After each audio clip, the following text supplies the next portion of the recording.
From the News Channel 5 Network, this is MorningLine.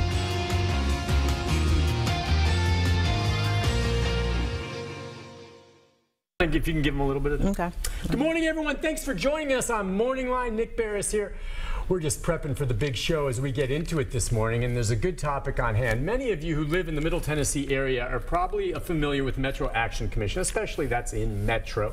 There are other agencies in other cities that do the same types of things, but it's in the business, the Action Commission, of helping people, all right? Everything from, and we're going to get into this, if you're in a position or you know someone who needs help with utilities, heating, air conditioning, certainly this time of year, things like that, where you get help with that, even, you know, monies that are needed sometimes, they have a supply. We're going to talk about that, but Metro Action Commission also is involved with many other things. Did you know it's 50 years, and we were just talking about this before the show started, Head Start. 50 years. You got to go back to 1965 and the involvement that the Metro Action Commission has had here helping thousands and thousands of children. We're going to get into that this morning with our guests. Take your phone calls, get into some of the services provided as the show continues as well. But let's talk to Lisa McCrady all about this. Good morning, Hello, Lisa. Good morning. It's nice to have you on again. You were just on a while back. I was. But you know what? We're fans of the Metro Action Commission, and I you. can tell. I can tell. Well, I do. I mean, some of my very first stories when I started work here in Tennessee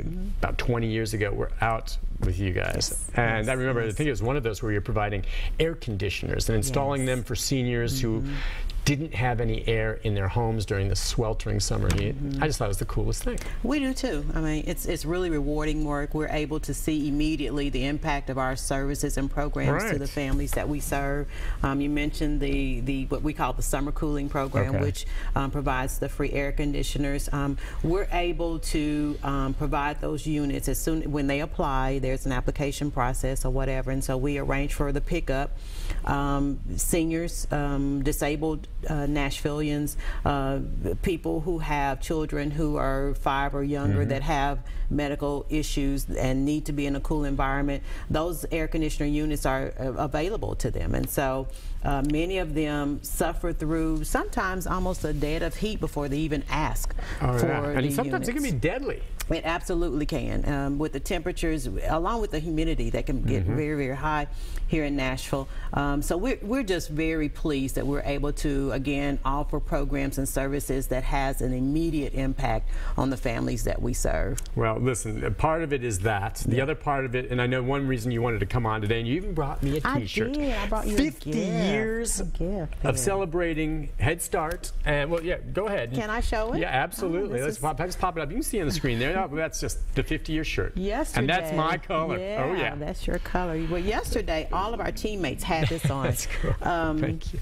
Because it was the first day of Head Start, and so in celebrating our 50th year, we all had our T-shirts on, and really it was a really good showing of solidarity for many reasons, not just celebrating 50, but also celebrating the achievements that we've made to get to 50 years.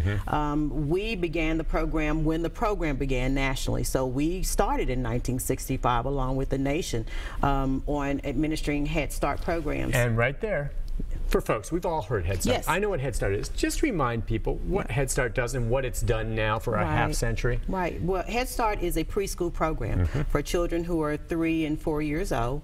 And what it's supposed to do, intended to do, is to provide early childhood education for the nation's most vulnerable children. And so these are children who do not have access to quality child care or quality preschool education prior to going to school. There's a lot of research that points to the early involvement of children in a classroom environment and in learning experiences before they actually go to kindergarten. There's also a tie to children who participate in Head Start. They have a lower occurrence of any crime, so it's a lower chance that they will commit any crime. And so that transcends across all different economics, because I don't want my children, involved in any criminal activity, and I know many of our viewers do not either. And so we have a lot of research-based results that are tied into not just the educational components of Head Start, but also what we do with our parents. Yeah.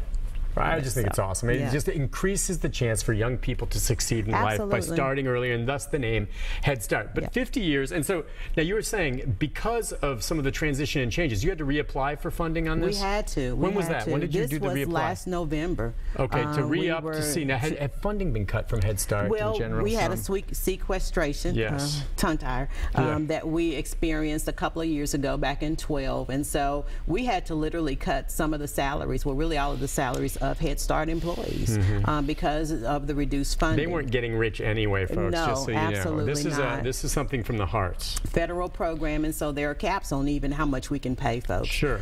So we got through that. The funding was reestablished or given back to us. 5-year grants? 5-year grants. Are you going to have to reapply again in 5 years? In 5 years. That is the model of Head Start the way it is now. But how we ended up having to reapply is that we are a good program, but in this day and time, Head Start is wanting exemplary programs. And so what it gave us an opportunity to do is go from good to exemplary. And so we pulled together an incredible grant back in November.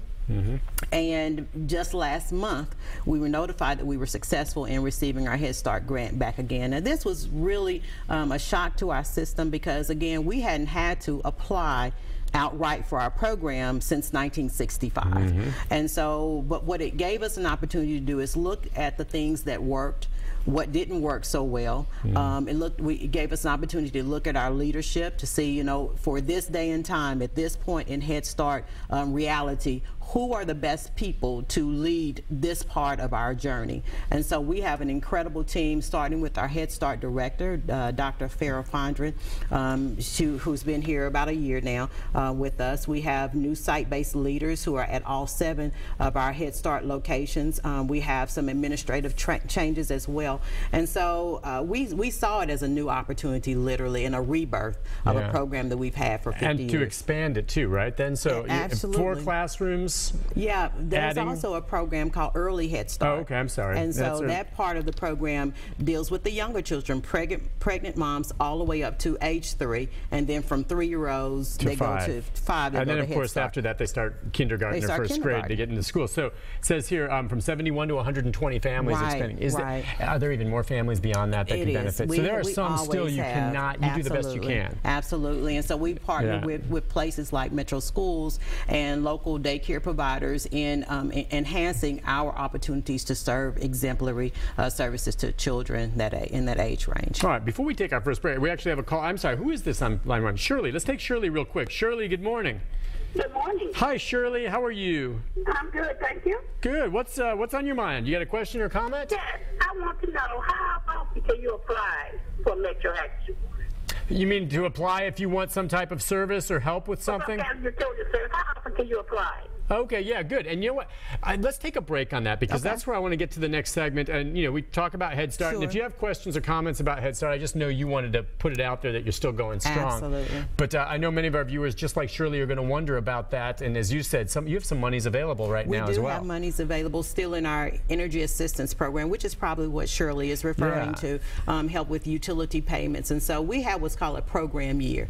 And so we're in the last part of our current program year. And so it starts back over October 1. But currently, we still have funds available for anyone that has not applied since October of last year. Okay, Shirley, and we'll let you know, and we'll find out the situation, how often you can, and what's available, and then if you've already gotten some, you can apply again.